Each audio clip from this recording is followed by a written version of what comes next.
Tere õhtust! Olete vaatamas uut Tudeng TV saadet Refleks. Tere õhtust ja ilusat esimest adventi. Tõsi, iga pühapäev on just see päev, kui tuleb kokku võtta kõik, mis on nädalal juhtunud ja meenutada, mis siis tekitas kõige rohkem emotsioone. Ja täpselt nii, just sellepärast on ka meie saate nimi Refleks. Peegeldame ühiskonnas närvikõdi tekitanud teemasid. Ja nüüd võtamegi teemaks just kõige rohkem meid huvitavad uudised ja sündmused. Uurime palju elevust ja kõneainet tekitanud geenitoonaluse tagamaid. Ja samuti käisime jõuluturul testimas, millised on kõige paremad glögid. Loomulikult on meil saates ka külaline. Räägime eesti keelest, uuest sõnavarast ja keeleoskustest säutsupääsukese Keiti Vilmsiga. Aga nüüd lähemalt uudistest. Esimesena nädala refleks. Läinud nädalal oli üks olulisimaid päevi koolide jaoks. Avalikustati uued koolide edetabelid. Jaana, kas sa oled vaatanud, mitmendale koha sai sinu keskkool? Tõsi, ausalt öeldes ma veidi olen asja jälginud just, ma arvan, sellest perspektiivist, et kuidas siis nii-öelda meie järeltulijad ja mantlipärijad on siis hakkama saanud koolilipu hoidmisega, kui kõrgel see lipp siis on ka. Ja nagu teada, siis see koondtabel, mis Postimees avaldas, see on siis põhimõtteliselt kokku pandud 3 eksami tulemustest, milleks on siis eesti keel, kaasa arvatud teise keelena, lai matemaatika ja inglise keel. Ja nagu teada, juba 2 aastat reaalkool istub ilusti seal esimese koha troonil.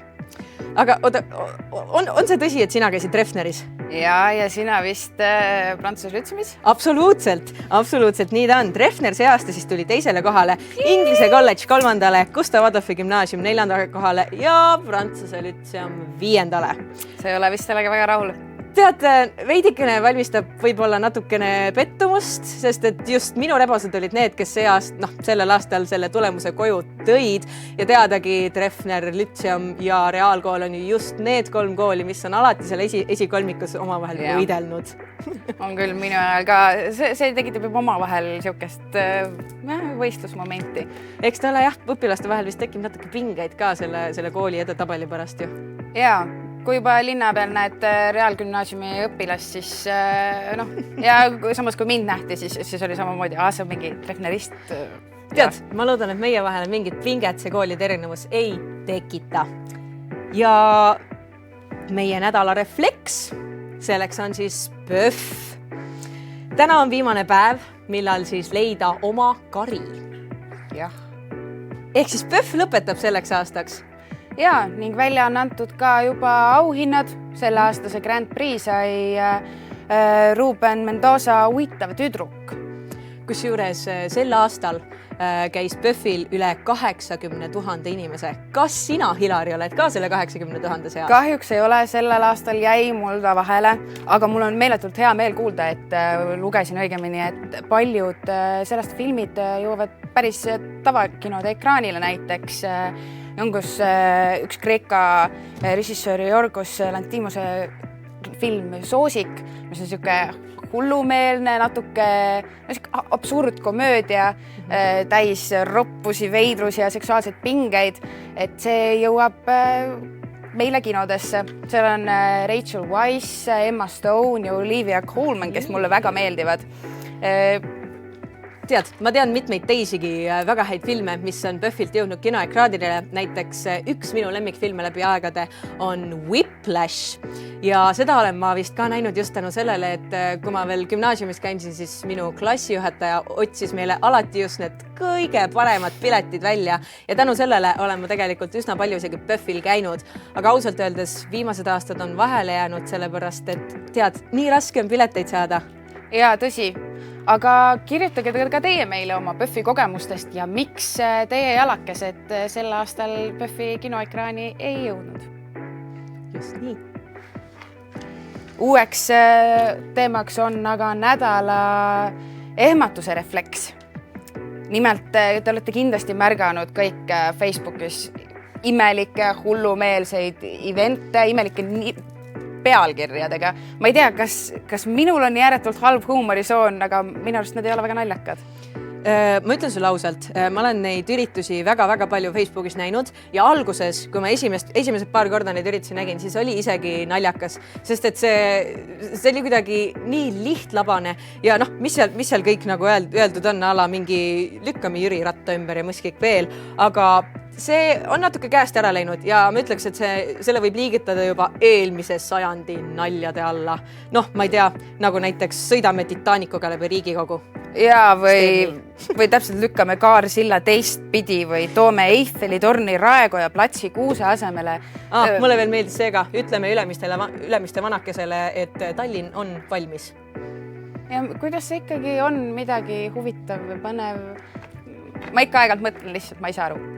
Nojah, aga tead, üks viimane üritus, mis ma arvan sobib väga ilusti ja mis võtab kogu selle asja minu arust kokku, on sellise pealkirjaga. Saame kokku ja arutame teemal, kes teeb neid veidraid üritusi. Minu lemmiküritus.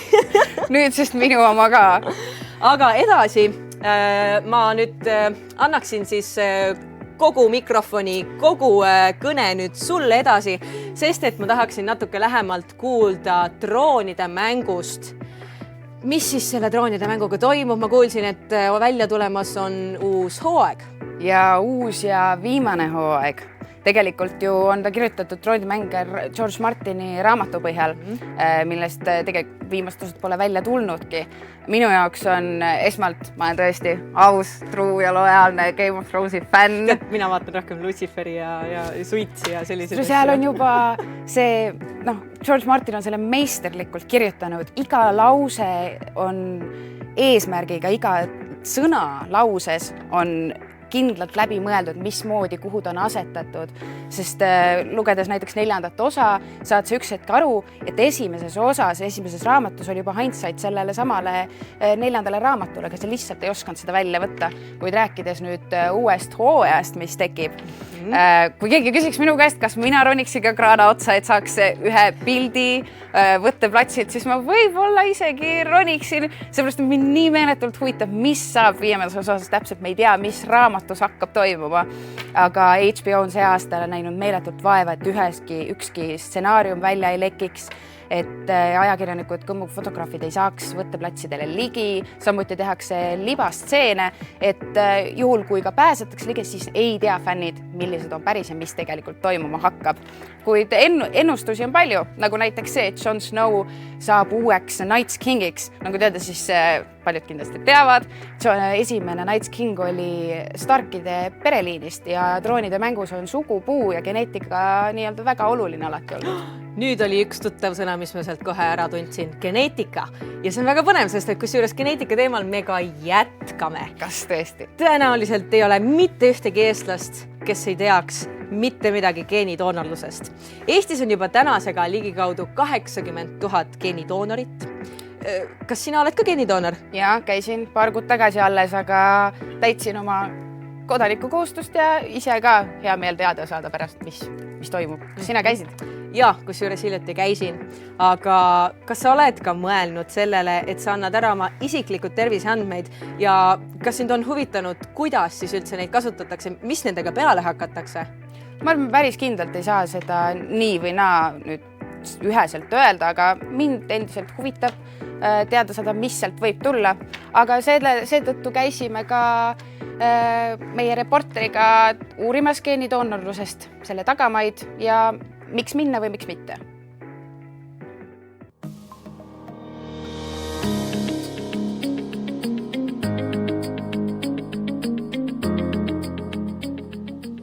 Ehkki avalikkus on geeniproovide andmise hästi omaks võtnud, leiab keemik ja arvamusliider Marek Strandberg, et eestlased ei peaks oma delikaatseid terviseandmeid geenivaramuga nõnda kergekäeliselt jagama.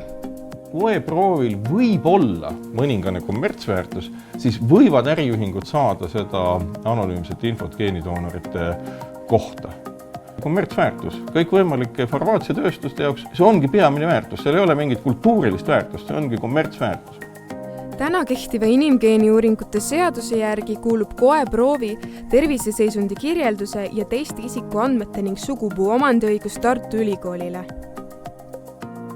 Nüüd on aasta otsa tegelikult inimesed selle sama omandiõigust käest andva klausliga kirjutanud avaldusi, andnud vereproove ja loobunud oma õigustest sugupuule ja kõigele muule. Strandbergi sõnul valmistub probleeme ka tõsiasi, et ehkki äriühingutele võidakse doonorite terviseandmeid edasi müüa isikustamata kujul, ei tähenda see, et üksikisikutele ei või andmete edastamine tekitada negatiivseid tagajärgi. Näiteks kui need andmed antakse tõepoolest ka isikustamata üle kindlustusettevõtetele. Ja kindlustusettevõtted ütlevad, et me ei saa kindlustada enam teid näiteks nende haiguste või kõrvalekallete suhtes piisavalt soodsalt, sellepärast et teil on risk, et teie ühiskonnas 100 000 inimest, nende andmed näitavad, et risk sellise tõve suhtes on väga suur ja me selle tõttu kirjutame teile kõrgema kindlustuspreemia. Eesti geenivaramu juhataja professor Andres Metspalu sõnul on geenivaramu peamine eesmärk personaalmeditsiini arendamine. Meie eesmärk geenivaramus oli 2 aastat tagasi, et geneetika muutuks reaalse meditsiini osaks ja ma arvan, et tänaseks ongi jõudnud nii kaugele, et enam nagu tagasteed ei ole, ainult edasi. Ja seda on ka otsustanud riik, et on käivitanud personaalse meditsiini strateegia. Geneetikat me näeme kui ühte instrumenti arsti käes. Minul ei ole täna nagu selget ettekujutust, mida kogu see avalduse taga olevate tegevuste hulk tähendab. Mida tähendab kas või see, et tekib olukord, kus ma kaotan õiguse oma sugupuule, geneetilisele sugupuule. Mis nende andmetega edasi saab? Kellel need õigused on? Mida ta nende õigustega teeb? Väited selle kohta, et see on turvaline näiteks selle tõttu, et see ei olegi pandud internetti. 21. sajandil tundub selline õhkõrn väide. Meil on võetud koostöös Andmekaitse Inspektsiooniga kõik meetmed, füüsilised, elektroonsed ja inimlikud meetmed kasutusele, et seda leket ei tekiks. Näiteks seal, kus me hoiame isikuandmeid, delikaatsed isikuandmeid, seal on küll arvutis, aga sinna ei lähe arvutijuhet, nii et keegi häkker sinna minna sisse. Aga ma ütlen, et 100% ei ole miski võimatu, ka pangad tehakse tühjaks, kuigi seal ka kõik turvamehed. Ja need 4 või 5 inimest, kes üldse sinna ruumi pääsevad, nad ei saa ka sinna üksi tavaliselt minna ja kõik on, nagu öelda, inimesed võivad täiesti rahul olla. Seadus, inimgeneeurite seadus näeb ette, et see peab jääma konfidentsiaalseks, me täidame seda seadust täie rangusega. Tuleme aga tagasi geenivaramu ärimudeli juurde. Marek Strandbergi hinnangul ei ole tänane geenivaramu toimimismudel, mis doonorile endale mingit majanduslikku kasu ei too, jätkusuutlik. Geenivaramu on tegelikult täiesti uus piltlikult öeldes loodusvara, mille inimene ise loob. Nii nagu andmebaasid on ka geenivaramu inimese enda genoomi annetamisel tekkiv ühisvara. Ja minu sügavat veendumust peaks olema see ühistuliselt hallatav. Ehk et see inimene, kes annab oma geeniproovi, peaks muutuma selle geenivaramu omanikuks koos teatud kohustustega. Kui Strandbergi meelest peaks iga geenidoonor saama osa geenivaramu tuleviku tuludest, siis professor Andres Metspalu sõnul geenidoonor koeproovi annetamisel rahalist kasu saama ei peaks. Doonor saab kasu sellest, et apteegis on head ravimid, mis tal on jõukohased osta. Ja kokkuvõttes igasugune haiguste ennetus on põhimõtteliselt odavam kui haiguste ravi.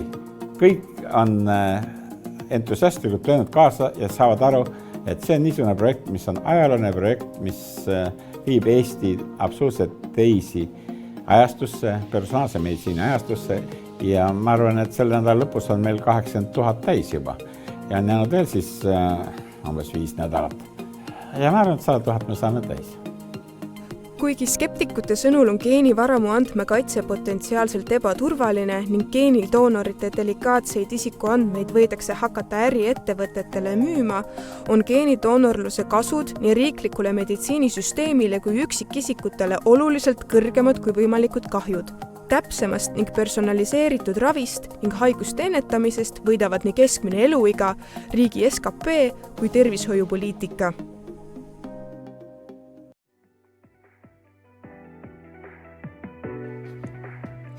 Suur aitäh meie toimetajale ja reporterile Ain Trummalile, kes piilus kulisside taha, mis on selle geenidoonorduse head ja vead siis. Ja ühtlasi on, mis on, aga meie geenid on ka doonordatud. kuule, sihukest sõna ei ole olemas. Kusjuures aastal 2018 nüüd see aasta tuli välja uus õigekeelsus sõnaraamat ja seal küll seda sõna veel ei ole, jah, seal tuli küll väga palju muid uudissõnu, aga mine tea, äkki järgmises väljaandes juba on. Võib-olla. Ja ühtlasi järgmine aasta me tähistame põhimõtteliselt eesti keelt ja kogu aasta on pühendatud eesti keelele. Jaa, aga nüüd on meil saates külaline kirjanik Keiti Vilms, eesti keele populiseerija ja twitterdaja. Twitterat, jah. Tere. Noh, järgmine aasta on siis meil eesti keele aasta, aga mul oleks natukene kaugemale tulevikku ulatuv küsimus, et Keiti, mis sa arvad, kas 100 aasta pärast on eesti keel veel olemas? No sellepärast on muretsenud nii Johannes Aavik kunagi ammu juba ja noh, ma ei tea, kas mina olen kõige pädevam sellele küsimusele vastama, aga ma tahaks loota, et eesti keelega ei lähe nagu läks liivi keelega, et mis suri välja. Ma tahaks uskuda, et on, et YouTube'i keel ei tule peale liiga palju ja ikkagi on neid inimesi, kes tahavad eesti keelt rääkida edasi. No tõepoolest, eesti keel on ju väga ilus ja ühtlasi iga aasta, noh, mitte päris iga aasta, aga tihtipeale tuleb meil eesti keelt juurde ka uusi sõnu. Ja nagu see eelnevalt mainitud, siis meie uues õssis on palju uudissõnu. Ja mina kohe küsiks võib-olla paari sõna su käest. Näiteks, kas sina tead, mis või kes on õrre? Õrre? Ma ei tea, õrrekana või? Sõna. Mingi öko-õrrekana või? Ma pean tunnistama, et ma ei ole ise uut õssi isegi veel käes mitte hoidnud, et mina teen oma õssitamised kõik veebis, aga õrre? No ma ei oska peale õrrekana küll midagi pakkuda. Vot meie uus õss on öelnud õrre kohta, et see on positiivne inimene. Kus see seos on? Väga kummaline valik, aga ma homme uurin järele selle sõna kohta kohe. Okay. Aga mida võib meenutada kiilik? Pole öelnud, no ju ta mingi kiililine on siis, aga ilmselt ei ole. Mitte päris, kusjuures isegi päris kaugel ei ole asi kiilist, aga tegemist on siis helikopteriga. Sellel on ju ka tiivad. Sellest ma ei saa aru, et miks, ma tean, et tehakse kogu aeg neid uudissõnu ja asju, aga mina eelistan neid arhailisi eesti sõnu, et ma saan aru, et neid on vaja juurde teha, aga nad ei ole kuidagi loomulikud ja ei ole, et need sõnad, miks peab see helikopteri kohta ütlema nüüd järsku kiilik, kui me oleme kogu aeg öelnud helikopter, et see on natukene tobe. Jah, arusaadav. Aga ma küsiks ühe viimase sõna veel. Nii. Mida võiks endast kujutada hõrd? Ma kujutan ette, et eks ta midagi taolist jälle on, et mõrraga tal ilmselt ei ole mingit seost, aga hõrd, mul ei ole isegi õrna aimugi. Ma iga päev tegelen sõnadega ja ma ikkagi tavaliselt tean, mida miski tähendab, aga ei ole üldse õrna aimugi. Vot ja meie uus õss ütleb, et hõrd on kosmos. Mina sellega mingit erilist ei see on täiesti, ma isegi tahaks teada, kes need sõnad sinna, ma tean küll, kes nad sinna valinud on, aga tahaks teada, et kes selliste sõnade peale tuli, et sellised sõnad luua üldse, et see ei ole väga edukas keeleloome, ma võin öelda. Ma ei taha küll nüüd kellelegi liiga teha, aga jah, mina neid oma sõnavarasse kindlasti ei lülita. Ja mina ka mitte. Aga mis on üldse need teatud muutused, mida Keeleinstituut ei tohiks vastu võtta, et nagu me teame, siis OÜtamine on nüüd täiesti võib kasutada ja samuti segaduse kohta öelda partakk. Ei, see on sellega, tähendab, Eesti Keele Instituut ikkagi teab, mida ta teeb, et mina ei ole nüüd kindlasti see inimene, kes neile ettekirjutusi teeb, et mida sinna panna või mida mitte, aga ma ei tea, ma arvan, et siiski nad on ise piisavalt pädevad, et teadmaks, mida nad sinna valivad ja mis uuendusi nad sinna läbi lasevad, kuigi jah, need sõnad, mis te siin ette lugesite, et ma saan aru, et seda, need pandi sinna selle keele uuendusliku mõttes, aga selliste sõnadega meie keel küll kestlikuks ei jää, et kui ma koolides käin esinemas, siis põhiprobleem on see, et õpilaste sõnavara on muutunud kesiseks, ei teata selliseid vanu sõnu, nagu on tilgastanud või müre. Vahest on see suur sotsiaalmeedia mõju. Kas teie teate, mis on tilgastanud? Või kui piim on tilgastanud või piim on müre. Halvaks läinud. Just. Aga selliseid elementaarseid asju enam ei teata ja see on kõige suurem mure, et sõnavara jääb järjest kesisemaks, ei loeta raamatuid, sest kust tuleb meie põhisõnavara, tuleb suurest lugemusest. Samas noored ka ütlevad, et nad rohkem loevad ja raamatupoodidest ostavad ka inglisekeelset kirjandust, sellepärast, et eestikeelsed tõlked on kuivad ja ostavadki inglise keele ja siis ma isegi loen väga palju kirjandust inglise keeles. Aga siis ma soovitan lugeda, kes vähegi arvavad, et eesti keel on kuiv või ei ole sõnu piisavalt, siis ma soovitan lugeda vanemat luulet, Betty Alverit või Heiti Talvikut või neid, aga see ongi see, millega ma tegelen oma Instagramis ja Twitteris ju päevast päeva, et minu need sotsiaalmeediakanalid ongi vaid eesti keele jagamiseks ja enamjaolt noored just jälgivad mind ja ütlevad, et vahel on minu Instagram ainus asi, mida nad päeva jooksul loevad ja saavad selle eesti keele või kirjanduse annuse sealt kätte, et vähemalt midagigi. Me oleme väga nõus sinuga, et eesti keel tõesti on üks ilus keel ja hoida seda tuleb ja loodame ka, et noored siiski jäävad emakeelt kasutama ja hindavad seda siis õigesti. Aga ära me sind veel ei lase siit. Kirjaniku ja kalamburistina paneme nüüd see siis proovile. Pigem just siis argikeele ja slängi poole pealt, sest et kirjakeelt teadagi oskad sa ju väga-väga hästi. No ma tahaks loota, et ma seda slängi tean ikkagi paremini kui nüüd neid uudissõnu. No meil on siin sulle puremiseks mingi valik tänapäevased slängisõnu, et arva, mis või kes on kähmakas? No see on selge, kähmakas on tütarlaps, pegla on tegelikult üks vanem sõna selle kohta, mitte õssist järele vaadata, selle sõna ma hiljuti leidsin, aga kähmakas on kähmakas, seda me teame kõik. Aga nüüd televaataja, kes ei tea?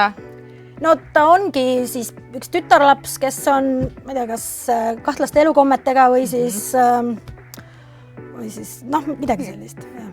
No selge pilt, ma usun, et kõik said enam-vähem mingisuguse pildi, kes on kähmakas. Aga kui keegi tuleb, ütleb sulle, et sa oled üks paras kelpajaan. No kelbastajama, see on jah.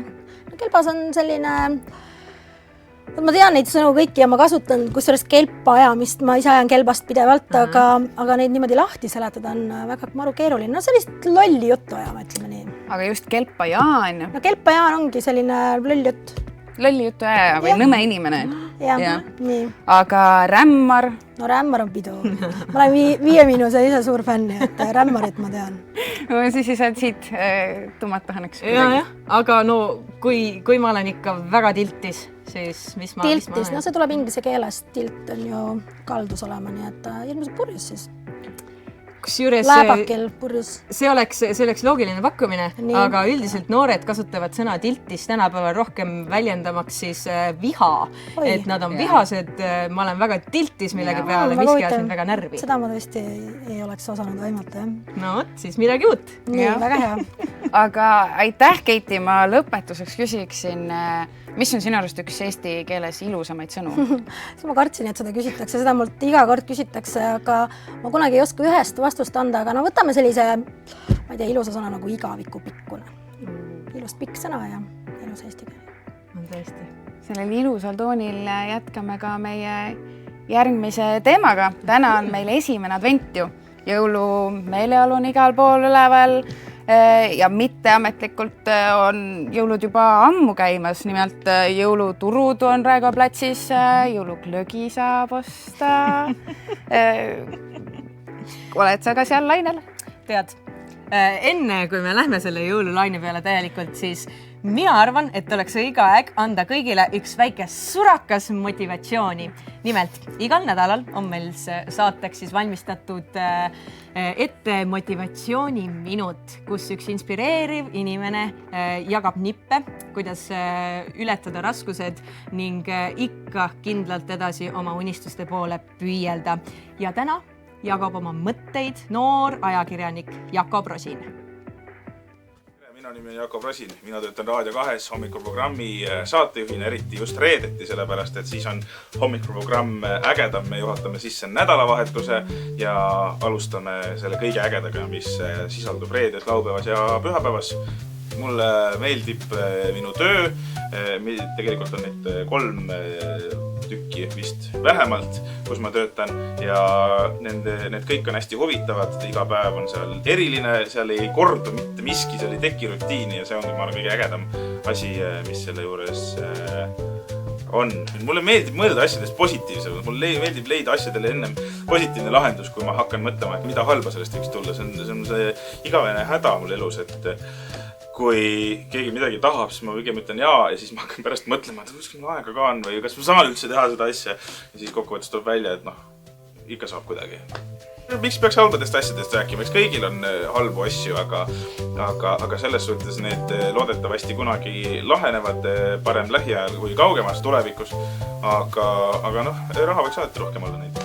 Ma arvan, ma olen oma elus kõige uhkem selle üle, et ma saan elada võimalikult täisväärtuslikku elu. Võimalikult, sellepärast, et loomulikult on siin mingid piirangud, eks ole, kuna ma ei näe ja pole sünnist saati näinud. Ma olengi uhke selle üle, et ma ise tunnen, et ma saan päris paljudes olukordades hakkama ühelt poolt oma iseloomu tõttu ja selle tõttu, et ma püüan leida alati nagu asjadele lahendusi. Kui nüüd see on nüüd siis isiklikus plaanis, kui nüüd natuke laiemalt vaadates, otse loomulikult olen ma uhke oma perekonna üle, kes on hästi toetav ja aitav olnud ja on seda siiamaani väga paljudes asjades, olgu see kas siis kuhugi minemisel, sellepärast et meil on kas või näiteks linnas liikudes palju probleeme ligipääsetavusega või lihtsalt puht moraalselt. Selles suhtes on ka see asi, mis võib-olla väärib ära märkimist. Õnn on see, kui sa tunned sellist tunnet, et sa võid teha ükskõik mida ja see läheb hästi. Sa võid võtta telefonitoru ja helistada inimesele ja paluda talt midagi või kutsuda ta kuhugi ja ta tuleb või ta on nõus. Või see õnn on ka see, kui sa heidad pikali ja vaatad taevasse raamatut ja ütleme suve puhul jood mingit head külma jooki ja tunned ennast paganama hästi. See on ka väga hea õnn. Mulle meeldis ühes raamatus olnud ütlus. Mu suurim unistus on see, et ma tahaks ühe päeval tulla koju ja jätta võtmed taskust võtmata. Aga igaüks mõtleb ise välja, mis see tähendab.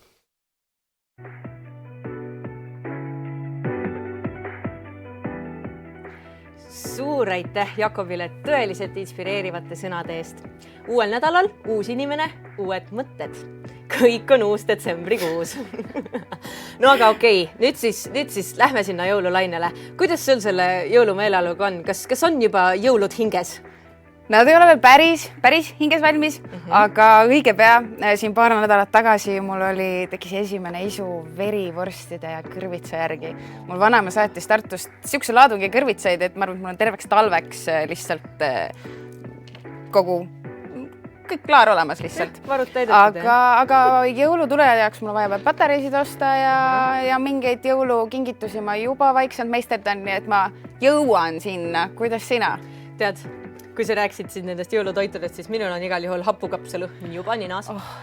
Aga kuidas mul siis lood on? Ma olen vist 2 korda juba sõpradega jõulupraadi söönud.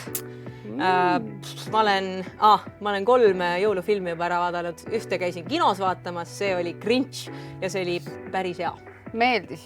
Tead, meeldis küll jaa. Väike pisar tuli ka silma ikka lõpus. See oli küll multikas, aga nagu teadagi, siis multikad sobivad ka ju täiskasvanutele. Meil kõigil on vaja vahepeal natuke lapselikku rõõmu. Aga tead, Hilari, mis on minu arust kõige mõnusam tunne jõulude juures? Kujuta nüüd ette, et sa oled õues, on pime, lund sajab võib-olla natuke ja lihtsalt külm näpistab sul ninast ja sõrmedest kõik igalt poolt üle keha lihtsalt. Ja siis sa vaatad, et näed sa kodus juba küünal põleb akna peal ja siis sa teed selle ukse lahti ja lähed sooja tuppa, soojus poeb sulle igal poole sisse ja ümber ja siis sa nuusutad ja sa tunned glögilõhna.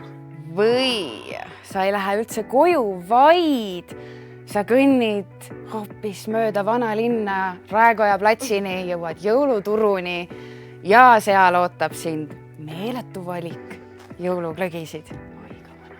Meie reporterid Karl Kuusk ja Rauno Põld käisid ka uurimas, millised on tänase jõuluturu parimad glögid.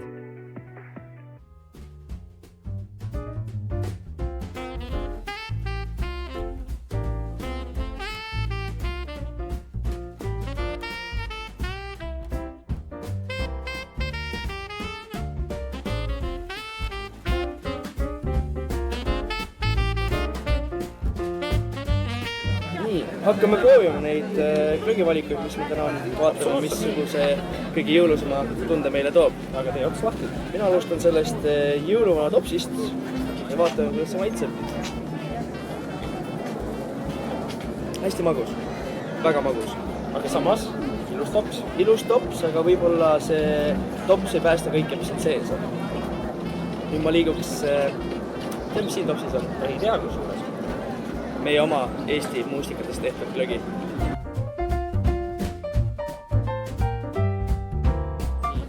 Ja siis teeme meie kolmanda väga kena tops, natuke on graafika peal. Absoluutselt. Minu arust lõhnab kõige paremini. Ja maitseb kõige rammusam. Kõige rammusam glögi nendest kolmest. Aga jah, vaata, kuidas need lõhnad töötavad seda. Ja ma nõustun, ta lõhnab väga tugevalt, väga rammusalt. Vaatame, muidu kõik kolm olid head ja Karl praegu laseb kõreproovi.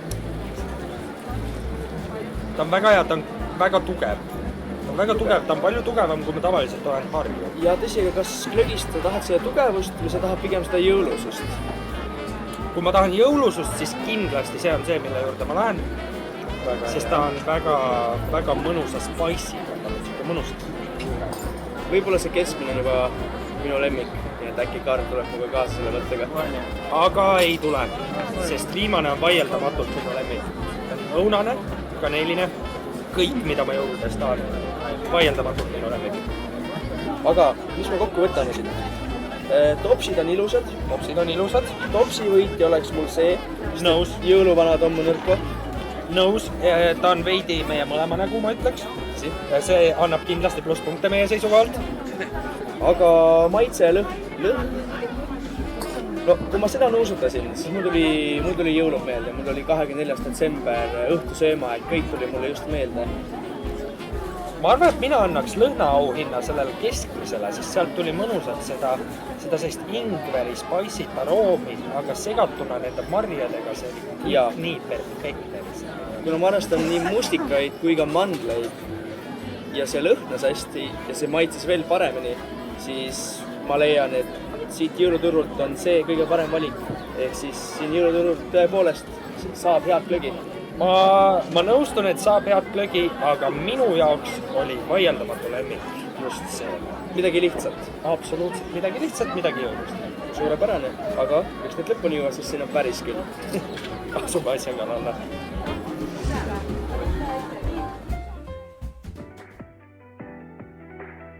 No nii, nüüd tean mina küll, kuhu majakesse esimesena minna. Aga suur aitäh teile vaatamast. Nii kiiresti need 20 minutit möödusidki. Kohtume juba järgmisel pühapäeval, kui me räägime lähemalt natukene Tinderist. Saame tuttavaks välismaalastega, kes koristavad Eesti ranniku äärt, kes nad on ja mida nad siin teevad. Kindlasti on meil ka uus külaline uute huvitavate teemadega. Ja samuti ilusat esimest adventi teile kõigile. Ma loodan, et hommikul leidsite sussi seest midagi vahvat, mida päkapik sinna toonud oli. Minul läks natuke kehvasti, sest et sussi ma üles ei pand ja päkapik käis minust kaarega mööda. No ma arvan, et see võib-olla on päris piisavalt tubli laps, sest mina ka sussi välja ei pannud, aga minul oli hommikul saapa sees väike šokolaadike sees. Nojah, teie siis olge ikka kõik head lapsed ja hoidke kindlasti ka silma peal Tudeng TV kodulehel, Instagramil ja Facebookil. Kohtumiseni!